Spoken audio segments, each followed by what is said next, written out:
mainstream media. It's getting embarrassing. It's like when you're watching TV with your mom and a sex scene comes on, except instead of a sex scene, it's CNN reporting on the Mueller investigation. And you can't look at your mom because of all the moaning and gasping. Never watch CNN with your mom when they're reporting on Mueller. Anyway, as you all know, Robert Mueller is the special counsel who was appointed to investigate whether Donald Trump colluded with the Russians in rigging the election so that Hillary Clinton lost. This is very important because the election wasn't rigged, collusion isn't a crime, and Hillary Clinton would have lost to a stuffed animal if it had campaigned in Pennsylvania.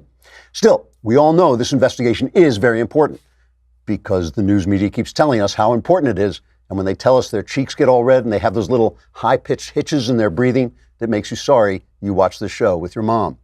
So far, Mueller has charged Michael Cohen with lying, Paul Manafort with lying, Alex van der Zwaan with lying, and Michael Flynn with lying. The news media hopes these men will now testify against President Trump because their testimony would be so trustworthy. Now, none of these charges stem from anything having to do with Russia rigging the election, which they didn't, or Trump colluding with them, which wouldn't be a crime even if he had. Essentially, Mueller has spent $35 million to discover that Trump was thinking about building a building in Moscow that he didn't build, which wasn't a secret, and that he liked WikiLeaks, which he cleverly hid by announcing it in front of thousands of people at every campaign rally he held. I'm not sure why any of this has the mainstream media so excited. I just wish they'd calm down so we could watch TV with our moms again. Trigger warning, I'm Andrew Klavan, and this is The Andrew Klavan Show. I feel hunky-dunky, life is tickety-boo. Birds are winging, also singing hunky-dunky-doo. Ship-shape, tipsy-topsy, the world is zippity-zing. It's a wonderful day, hurrah, hooray! It makes me want to sing. Oh, hurrah, hooray! Oh, hooray, hurrah! All right, we are back after the Klavanless weekend. Cost us our former President George H.W. Bush, but now a new week begins, and that means the latest episode of Another Kingdom is available to subscribers. This is episode 9, the penultimate episode, and it is titled Orozco. And if you don't know who Orozco is, then you haven't been listening and you don't know anything because you've missed one of the great stories. If you're not a subscriber, you won't be able to watch the new episode until Friday. So what are you waiting for? Head on over to dailywire.com and subscribe to watch the first and second seasons of Another Kingdom. Dailywire.com subscription is now the best deal on the internet. You get all these shows, you get the mailbag, you get Another Kingdom. Do it. You will like it. In fact, later on, we will have the very star of Another Kingdom, Michael Knowles, the lovely and talented Michael Knowles, will be with us to discuss the war on Christmas. So you can get even another dose of Michael Knowles, which has happened to several women who have complained about it over the years. Meanwhile, we want to talk about 23andMe, which is one of those wonderful services where you spit into a jar and they tell you everything about yourself. 23andMe helps you understand what your DNA can tell you about you and your family story. There's never been a better way to give the gift of genetic discovery to your parents, your siblings, your aunts, your grandparents, and everyone else on your list. I really enjoyed it. It was genuinely fun, genuinely interesting, kind of revealing, told you stuff that you wouldn't actually think about, and really easy to do, too. I found out that I was, in fact, made in the image of God, which I hadn't known. Its Ancestry Composition Report gives you with 23andMe's Ancestry Composition Report. You can explore where your DNA is from out of 150 plus regions worldwide. Now, through Christmas, get 30% off any 23andMe kit. Order your DNA kit at 23andme.com/Klavan. That's the number 23andme.com/Klavan. That's 23andme.com/Klavan. You will find lots of answers to your questions like, how do you spell Klavan? That's not actually in there, but in fact, if you want to spell Klavan, it is Klavan. So, former President George Herbert Walker Bush was elevated from being a racist Nazi who was literally Hitler to being a great man whose grace and loveliness is a rebuke to all living Republicans who are racist Nazi and literally Hitler. He achieved this, of course, by dying, which is the one act a Republican can perform that the mainstream media approves of. And of course, I don't want to talk about this too much, but we do have to note the times that the media in reporting on the death of President Bush, it was in 94, that they just shamed themselves. The AP sent out a tweet, George H.W. Bush, a patrician New Englander whose presidency soared with the coalition victory over Iraq and Kuwait, but then plummeted in the throes of a weak economy that led voters to turn him out of office after a single term, has died. He was 94. It took him 2 days to class up and take that tweet down. You would think that when a former president dies, you might mention that he was shot down in the Pacific during World War II, that he oversaw the end of the Cold War, something like that. But no, none of that. It was just that he's, I like the fact that everybody has a personality. Everybody has some kind of way they can be characterized or, just pigeonholed. So it's fair to say George H.W. Bush had a patrician personality. But why is that bad? I mean, with the press, it was always bad. He was always out of touch. And whereas being Mr. Spock, like Obama, that was a good thing theoretically. I mean, it's all in the way you look at it. Anyway, they brought back all the old mythologies, the fact that this total mythological story that was in the New York Times back in the day when he was president, that he didn't know what a scanner was in a supermarket, and that was supposed to show just how patrician and out of touch. It was sent in by a New York Times reporter who wasn't even at the scene at the time. It was never true. And of course, the Willie Horton ad, that is the big one. I mean, this is, the Willie Horton ad was an ad he ran against Michael Dukakis. When he beat Dukakis, he pointed out, Wait, he didn't. The ad did. The ad pointed out that Dukakis had released a guy on a program and he had gone out and committed murder. And the picture of the guy, Willie Horton, he was black. So, of course, immediately the left said, well, this is a dog whistle. So they're still doing this. Here's the thing you need to know before I just play a little bit of the press now still reporting on this. It wasn't the Bush campaign that put the ad out. When the Bush campaign mentioned this, they didn't use a picture of Willie Horton. And it was only the left who thought about the fact that he was black. The fact was he was a murderer. That was the big deal. Do we have this piece of little montage of the press talking about this? Yeah, play that.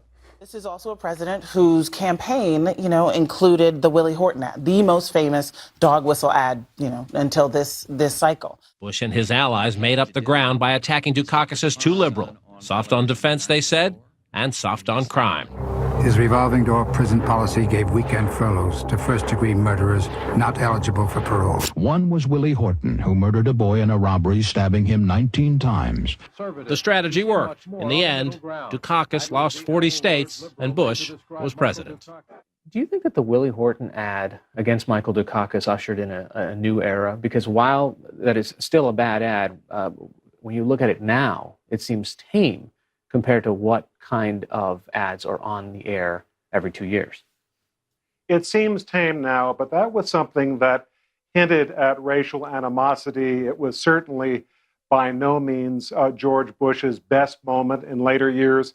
He was not proud of it. The best he could say was, I make a differentiation between campaigning and governing.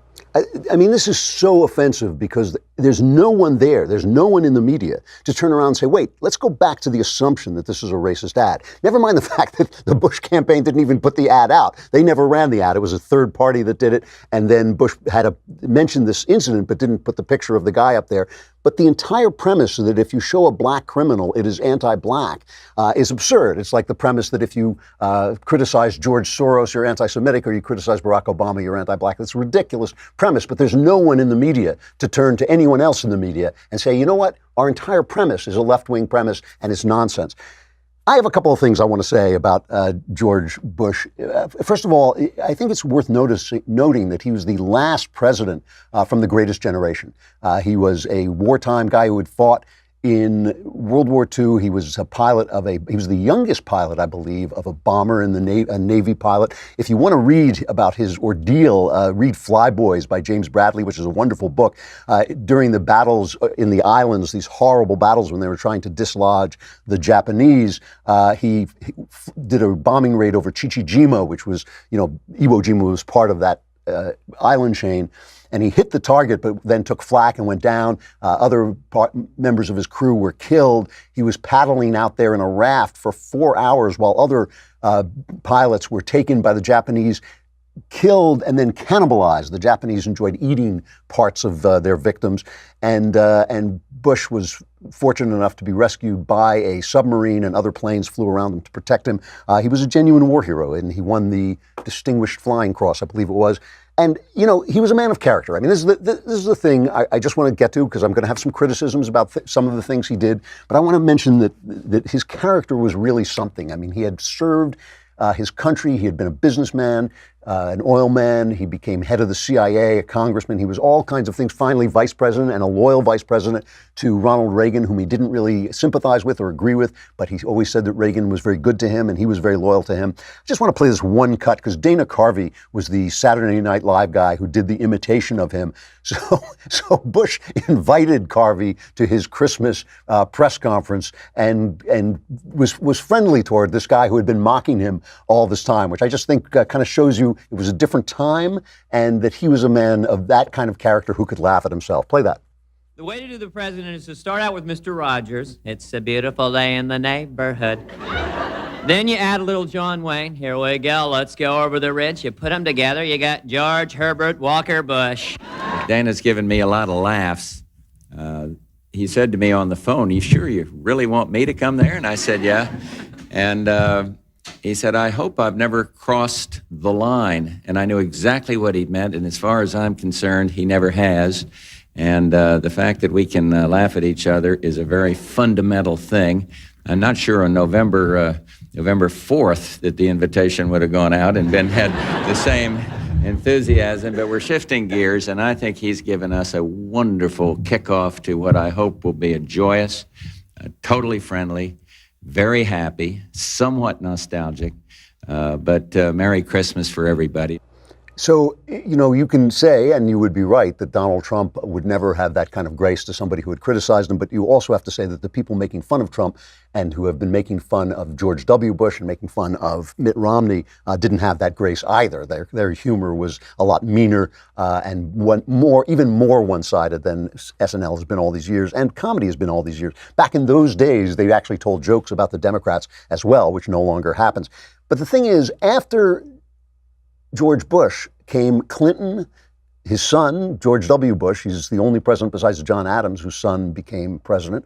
Obama, and now Trump, which I think you can say the character, it was not the same. Of those men, I think only George W. Bush had a really good character, a character that one could admire. And George W. Bush became better in office, and he had gone through a period where he was not such a great character. But the thing is, these were not people who had faced the challenges that the greatest generation faced. I mean, after all, a generation is defined not because its people are any better than anybody else. It's defined by its challenges and the things that happen to it and how it's shaped by the way it meets those challenges. The challenges of our generation, my generation, and as I frequently say, I wish the boomer generation could die without taking me with it. But I think the challenges of our generation were the challenges of prosperity, the challenges of the success that the greatest generation won for us.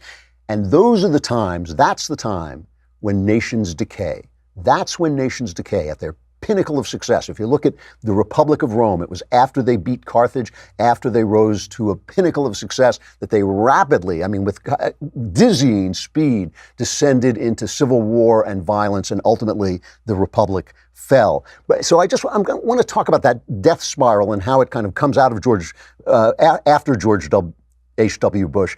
Just a second, but first, it is your last week to get the Genucel Sunspot Corrector for free. This is for sunspots, age spots, even red inflamed patches. This could be yours for free with the purchase of Genucel. The brand new Genucel Sunspot Corrector boasts outstanding reviews. People love it. They put it on. It makes the sunspots, it dims them, makes them harder to see, makes obviously your skin look younger. And this is the last week you can get this Sunspot Miracle free. Time is running out to take advantage of the offer. Watch your sunspots vanish and your bags and puffiness gone. It actually absorbs the water in the pouches under your eyes and reduces them. For results in as little as 12 hours, the Genucel Immediate Effects is also yours free. Text EYES1 to 77453. That's EYES number 1 to 77453 to get the Genucel Sunspot Corrector free with your order. Don't miss out on this incredible offer. Order now, and as a bonus, receive Chamonix Luxury Microdermabrasion, also free.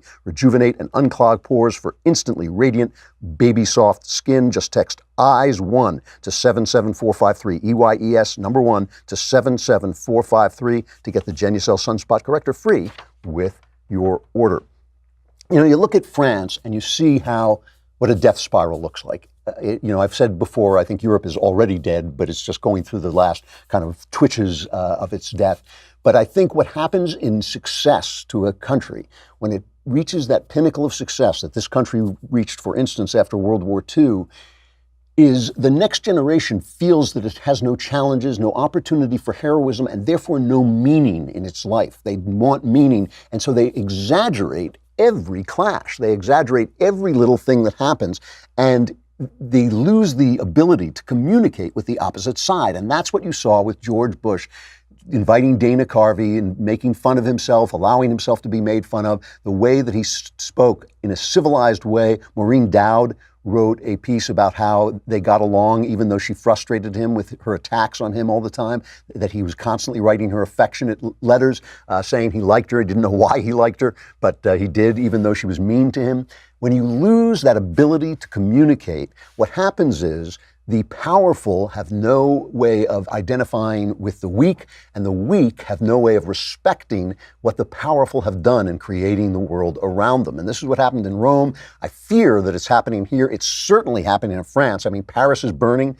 It is burning because Emmanuel Macron, in the elite obsession with climate change, raised the taxes on fuel without considering the fact that in Paris you may not need so much fuel, but out in the country where people make their livings by driving around, you need that fuel, and people started rioting. And once they started rioting, of course, the radicals came out, the anarchists, the socialists, the communists, and started burning some of the richer neighborhoods and declaring, why can't the rich share their wealth? I mean, that is an amazingly entitled idea that somehow the rich who earned this wealth, who built stuff, should give it to you.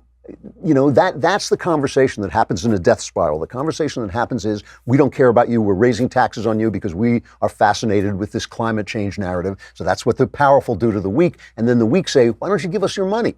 How come you don't give us stuff? You know, they don't understand the work that went into building things, and they're not building stuff in the same way, and they're just demanding stuff be given to them. So it's a dialogue between two ignorant parties, and they have no way of communicating except through violence. That's the only way they can communicate. You know, there's a theory about the midterm election that everybody keeps saying these are wave elections. It's a wave because, they look at the numbers and they count how many people lost, and they say it's a wave.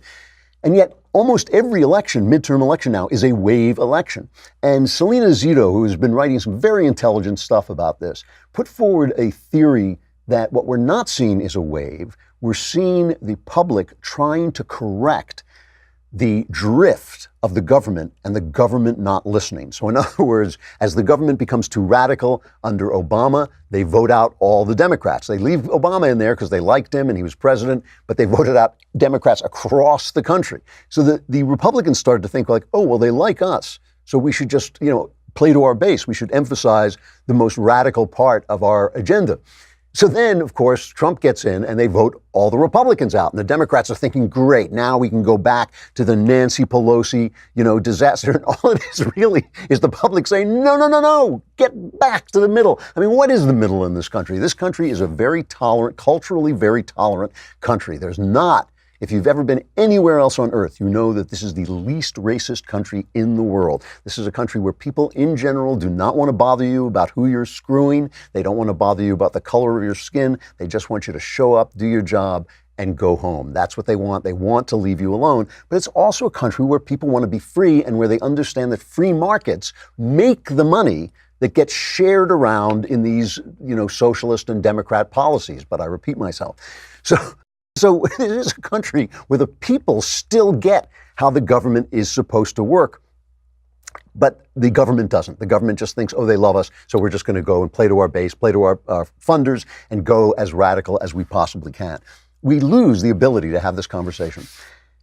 This is one of the things about George Bush, the elder, that I always resented. You know, George Bush, because of Reagan's success in the Cold War, George Bush oversaw the dismantling of the Soviet Union, and he deserves a lot of praise for his kind of calm, quiet, elder hand in dealing with that. So there wasn't, with the exception of Yugoslavia, which he shouldn't have left in place because it was just a molded together country, with the exception of that, he really did a lot of it without violence. There should have been a lot more violence when an empire collapsed, but there wasn't because he shepherded it through. On the other hand, about 10 minutes before that wall fell down, George Bush and his friends didn't know it was going to fall down. Reagan knew, but George Bush never knew. And so he really didn't have the commitment, I think, to organizing, to ensuring that democracy grew, had a place to grow. And that's why Putin has been allowed, and it's not obviously it's not entirely Bush's fault, but Putin has been allowed to overtake it and become the tyrant and the czar that he has now become. The thing that I resented about both Bushes, and I liked both of these people, I think they're both admirable men. I think the elder George Bush was a genuinely great citizen of the United States of America. However, he made a speech when he was nominated for president after serving as Reagan's vice president that has been often quoted, but has always bugged me. I'll play a little bit of it. This is cut number 2. Prosperity with a purpose means taking your idealism and making it concrete by certain acts of goodness. It means helping a child from an unhappy home learn how to read. And I thank my wife, Barbara, for all her work in helping people to read, in all her work for literacy in this country. It means teaching troubled children through your present that there is such a thing as reliable love. Some would say it's soft and insufficiently tough to care about these things. But where is it written that we must act if we do not care, as if we're not moved? Well, I am moved. I want a kinder and gentler nation. So it's said that Nancy Reagan leaned over to Ronald Reagan when she heard that and said, kinder and gentler than whom? And of course, that was exactly it. He was indicating that Ronald Reagan, with what Bush called his voodoo economics, had gone too far to the right, and we needed to be kinder and gentler. And that implied that there was something unkind and ungentle than a philosophy, Reagan's philosophy, which had brought the economy back from absolute disaster. I mean, I lived through the Carter age, the lines to get gasoline, the impossibility of getting work, the inflation that came at the same time as unemployment came. They called it stagflation. It was a disaster, and all the left-wing articles that you heard during the Obama administration, oh, the country's just become ungovernable, were in place. It was not Carter's fault because he was a Democrat, not Carter's fault that, you know, our people were getting held hostage. And when Reagan came in, it was, oh, how mean, what a warmonger, what a terrible guy. I mean, this is the thing. It was the same thing that's happening today.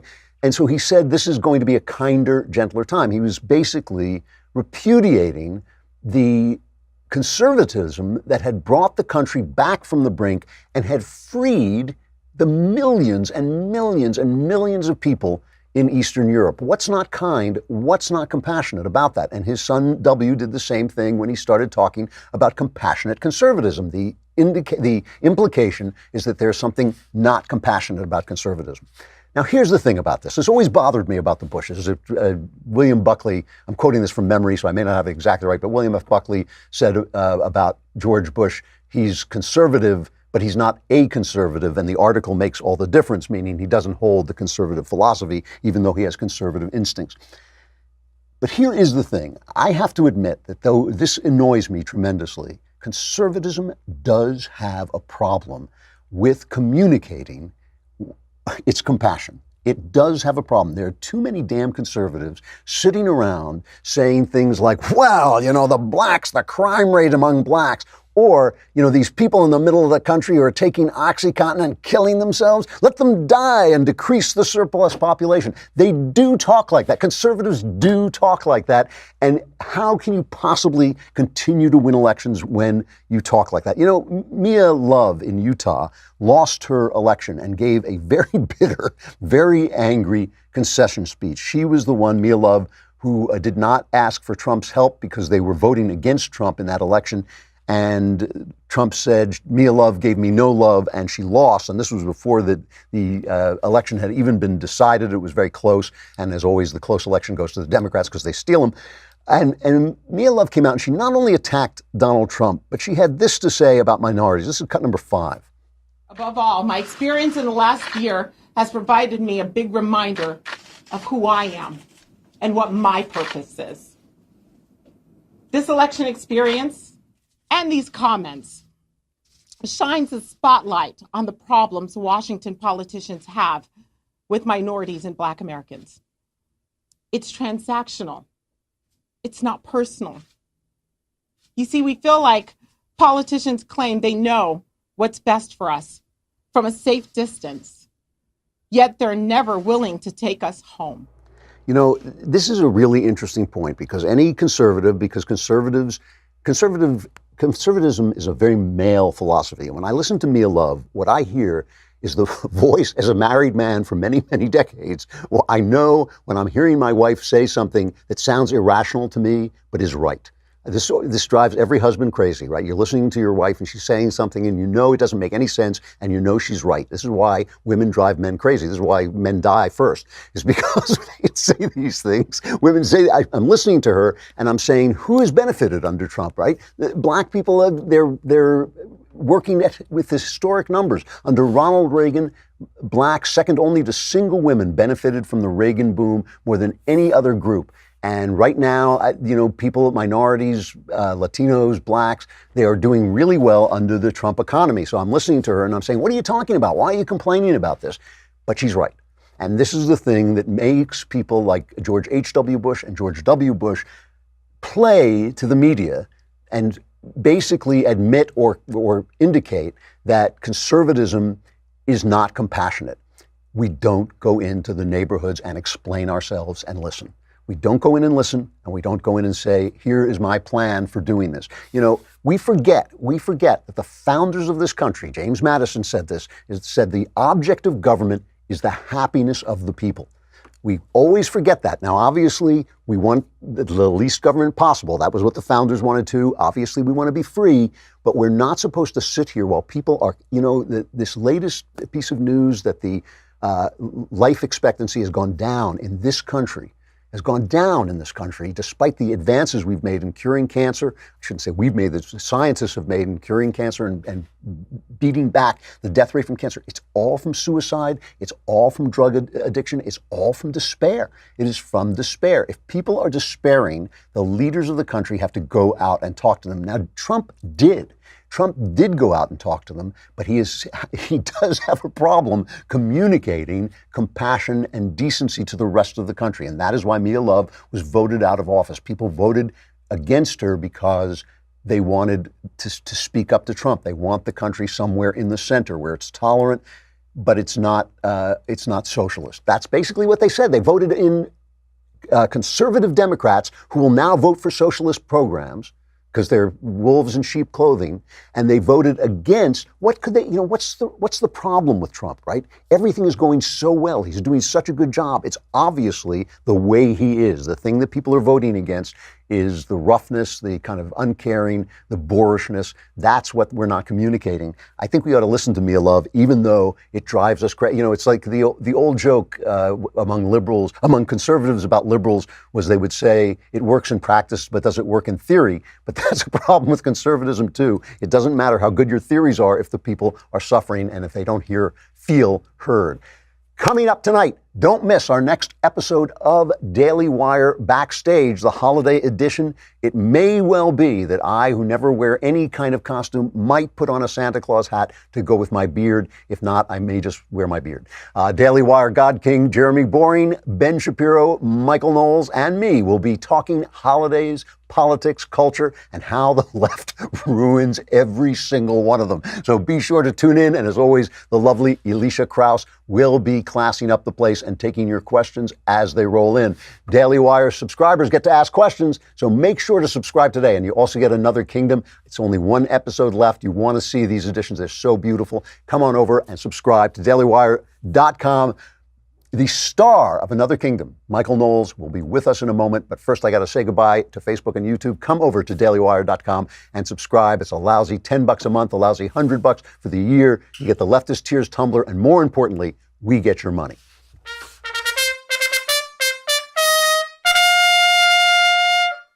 All right, we are back. You know, Michael Knowles. I've been gone so long. You have been so long, I forgot who you were. I grew a beard. That's how long I've been I said, I'm not shaving till that boy is safely home. That's my protest. You know, I have to say, I'm really glad we're doing the backstage thing, because over the weekend, Cassie Dillon was on Twitter, and somebody attacked her on Twitter and said she has sold her soul for the cocktail conservatism of Ben Shapiro. Mm-hmm.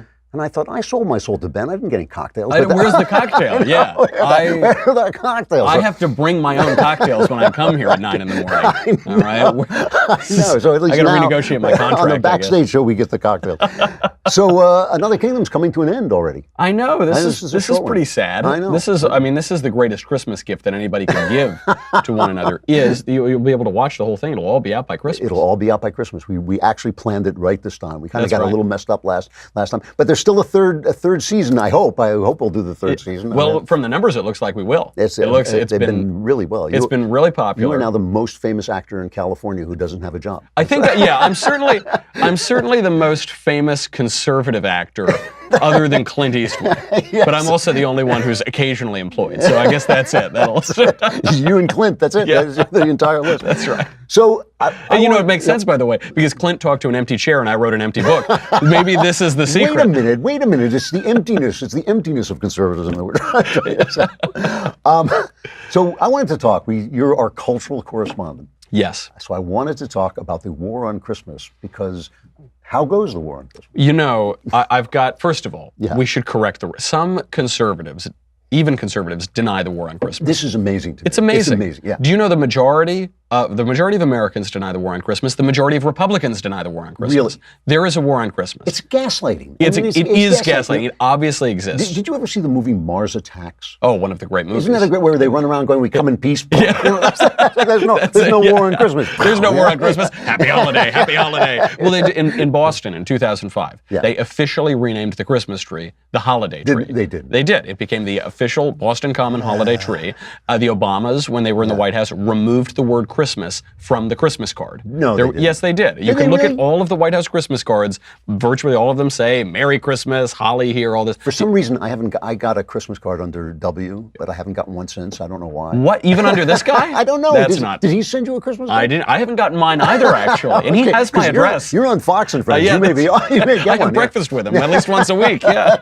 So the Obamas remove Christmas. What I've heard about the White House Christmas card is that it is the biggest, gaudiest, most Christmassy Christmas card. This is according to Rep. Jim Cooper, Democrat. He said it's the gaudiest Christmas card he's ever seen. He's complaining. He's complaining about it's probably 18 inches high. It says Merry Christmas. So that's a great thing. You'll remember Barack Obama tried to force nuns to pay for abortions. Yes. There was a long legal battle. Oh, they don't like that? They apparently don't like this. Donald Trump invited a group of nuns in full habit to sing at the lighting of the White House Christmas tree. I mean, this is what you got to love about Trump. You know, there are things about Trump that drive me insane because he's doing such a good job, but he steps on his own feet. But this is the stuff I love about him. He understands the culture war. He really does. That's right. He is. I mean, he is the culture war. Yeah, he is the culture war. Yeah. He's afraid of the storm. I am the storm. I am.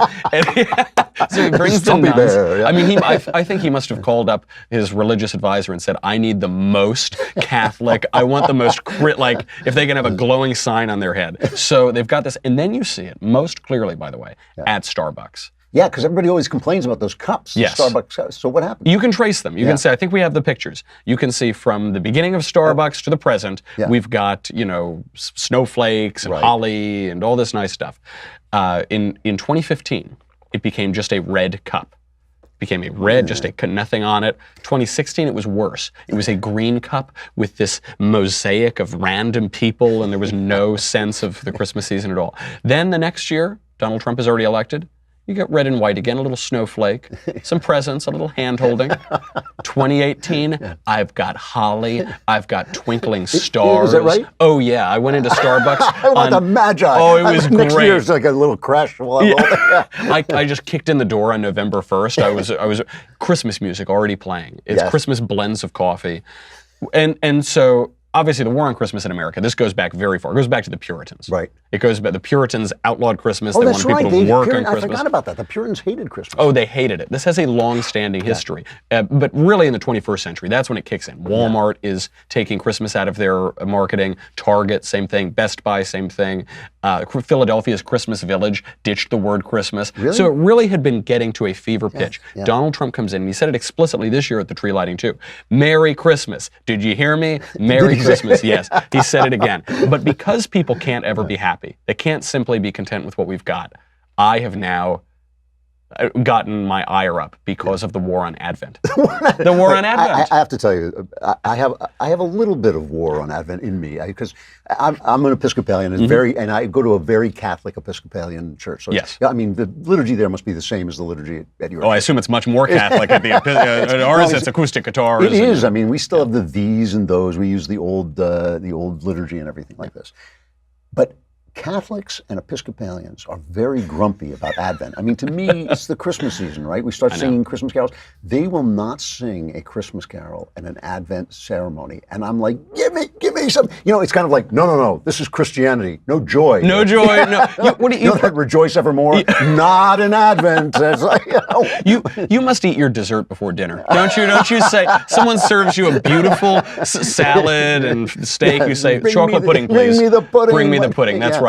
But it is, it's, so here's the thing. I mean, this is the thing with Trump. Yeah. Conservatives who are upset, he tweets, he doesn't say this right, he doesn't know what the Supreme Court does. Yeah, okay, fine, fine, I get it. Right. Deal with that tomorrow. It is a good thing that Christmas is winning the war on Christmas. There's no question about this. It is important. Yes. And now the war on tomorrow, we'll work on the war on Advent. So what's the war on Advent? The war on Advent is that Advent is a penitential season. So Advent comes before Christmas. We want to rush everything. Starbucks is playing Christmas music on November 1st. Yeah.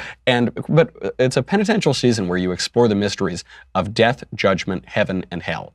And you explore these mysteries because I know, isn't this exciting? But you need to understand those mysteries, because then you can celebrate Christmas at the end. Otherwise, Christmas just becomes this kind of superficial, shallow celebration, and you wonder why you're happy. Why? When does Santa Claus drink Coke? That's what I want to get to the point where Santa Claus drinks the Coca-Cola. It's 5 mysteries, really. Death, judgment, heaven, and hell, and how Santa eats all of those cookies while guzzling down the Coca-Cola in his sleigh. Mystery. That's right. Now, I sort of have sympathy for this because I do. They come out. For those of you who don't go to these liturgies, they come out and they walk counterclockwise to talk, so it's about repentance and penitential misery. But just flogging yourself. The thing is, Christmas is supposed to be 12 days long. That's right. So if you celebrated 12 days of Christmas, I could see why you would have 24 days of penitential Advent. But in America, Christmas is this one day, and then you're like Faye Dunaway after the Oscars. Remember that famous picture of her sitting in absolute desolation? It is true. People rip down their Christmas tree on Christmas Day. It's ridiculous. Yeah. But it's sort of, when people do that, which is the MO of the society right now, they're spoiling their appetite. They're about to go to a great dinner, and they're eating a bunch of trash before the dinner. They're eating McDonald's or something. You've got to save up your appetite, but literally too. I mean, in a penitential season, you're not supposed to gorge yourself too much. And then on Christmas, you get to celebrate for 12 days. And this is a really beautiful thing, because now we're just content on December 25th. We end the war on Christmas. We can be fighting that war for another dozen days. We can have our lefties so angry. What is the point of salvation and joy if you can't destroy the opposition? I think that's right. There are also people. there are also people who complain that Christmas is essentially a pagan holiday. Yeah. And my feeling about that is if Christianity came in and deified all the good things of the pagans, that's a huge win. Right? That is a big win for a couple of reasons. One, if we baptize pagan things, that makes the pagan things better. Exactly. But also because our civilization comes from Athens and Jerusalem. Yep. We have classical roots, of course, and we take those things and we don't just remain mired in paganism, but we do have a through line and a continuity in our culture, and it gets better and better until it gets worse. until it stops. Well, until they abandon the Christianity. I mean, that is the thing. A lot of people, especially around here where there's a lot of non-Catholics. That's true. They pick on you. But the Catholic Church was a little kind of Tiffany egg that held the classical culture inside it. All those monks reading, Aristotle. Of course, that's exactly right. Yeah, and that's why I'm going back. I'm always looking for Advent reads. Yeah. I'm reading Saint Athanasius right now. Saint Athanasius. And it's I may have read that, actually, yeah. He has a piece on the Incarnation. Yeah. And there are so many good, I really wish people would dig into this because now, we talk about how great Santa Claus is, but if you dig into the classical stories you remember, Santa Claus punched a heretic in the face. The heretic, there's so much there. True story. It's true. All right, what are you talking about in your show? Today, I will be exploring first the war on Advent. I'll be going into it a little bit more, and then I will be talking about George Bush and the most important thing. I'm ignoring Mueller. I'm done with Bob Mueller. Yeah. Alexandria Ocasio-Cortez. She is the woman is a dummy. Well, what's amazing is Alexandria Ocasio-Cortez, the riots in Paris, flipping cars, killing people. Do you know what they have in common? What's that? It's all about global warming. We'll explain the global warming roots in our show. Thank you. It's good to see you again. Good to see you. You're back. Merry Christmas. Happy Advent. Penitential Advent. All right, our crappy culture.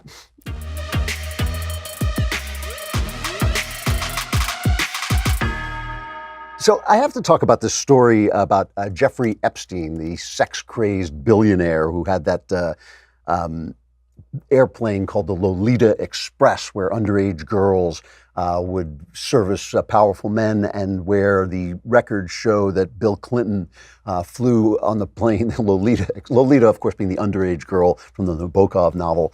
And Bill Clinton flew in it, I think, 26 times on the course of like a couple of weeks. There is a story now out in the Miami Herald about how Epstein was arrested and accused with basically running underage prostitutes.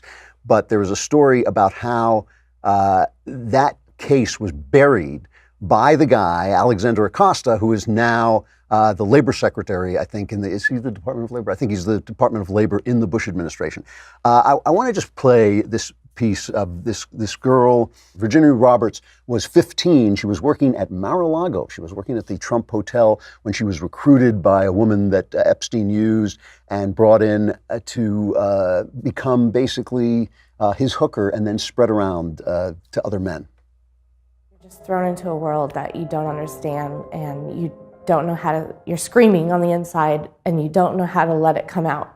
And you just become this numb figure who refuses to feel and refuses to speak and refuses, all you do is obey. That's it. And eventually it led to, well, now we're gonna experiment and we're gonna try you with another guy and see how you go. So they sent me to an island with a professor, and I basically had to do what I did for Jeffrey for him.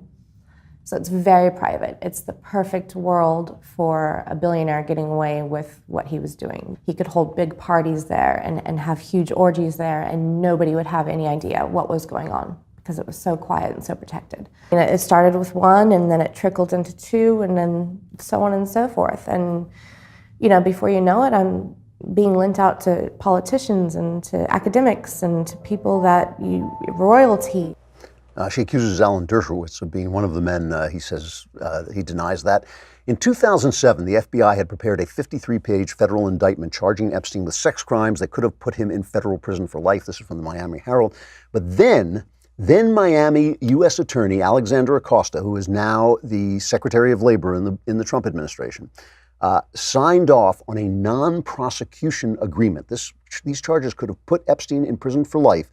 But this was negotiated, signed, and sealed so that no one would know the full scope of Epstein's crimes, though he did have to sign on as a sex offender. The indictment was shelved, never to be seen again. Here's what I want to talk about for just a second about our crappy culture, is that sexual morality has now become a political bludgeon. And in being a political bludgeon, of course, it only applies to Republicans. It only applies to one side or to Democrats who are now out of power. So Bill Clinton is now getting the full brunt of the charges that he was protected from for 30 years. But when Roy Moore, remember, was accused of having touched the bra of an underage girl 30 years ago, we were lectured continually about how evil it would be for Republicans to vote for Roy Moore to keep the majority that we had in the Senate. We were told, oh my God, what has happened to the Republican Party that it would vote for a man of this kind? And what I said was we should vote for him and then censure him, make sure we keep the majority and then throw him out and replace him. When Bob Menendez in New Jersey was running, a guy who has been very, very credibly charged with going after underage prostitutes and dealing in vast corruption, suddenly nothing. We have heard nothing about the corruption of the Democrat Party. We have heard nothing about the cynicism of the newspaper that said, just bite your tongue and vote for Menendez.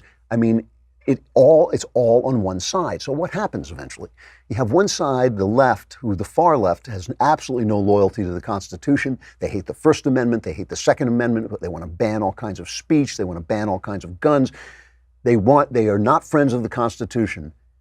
When they are accused of sexual malfeasance, nothing. Crickets. The other side, with all our flaws on the right, and we have plenty of flaws, with all our flaws, we are fighting for the founding of this country, the founding principles, to keep the founding principles of this country in place. If we pinch some girl, or if we did something wrong, or if in this case of Jeffrey Epstein did something totally wrong, they come after us full force, right? They come after us full force. The effect of that is what? It means that those of us who are defending the Constitution have to choose between our sexual morality and the Constitution. We have to say, like, hey, you know what? I want the majority. We have to say what the Democrats say. I want the majority in Congress. Vote for Roy Moore and then throw him out later. Forget about the question of sexual morality. That way, chaos lies, right? I mean, that way, there's at no point is there anyone who simply steps up and says, hey, how should we be behaving in the SAC? What are the rules in a world of birth control, in a world of liberated women? What are the rules of sexuality? How are we supposed to treat each other? And how are we supposed to know when something has gone wrong? I think this conversation has got to be taken out of politics. I think we have got to say, all right, we get it. All the politicians are bad guys, but what do we condemn? What is a basis for throwing people out of office? What is a basis for getting fired? When do we believe women and when do we not? We have to have those conversations, but we can't have them in the context of losing power if it only applies to one side. This is yet another reason why our corrupt and one-sided press is so damaging to the country, because we can't have a conversation about cultural mores without dealing in politics. And when you're dealing in politics, you're fighting for power, and nobody's going to give up power in the name of morality. It's just not going to happen. All right. We will be back. We'll be back tonight on the Daily Wire backstage, and we'll be drinking heavily and smoking excellent, excellent cigars and talking about all the things you want to hear about. And I personally, on my little lonesome, will be back tomorrow. I'm Andrew Klavan. This is The Andrew Klavan Show.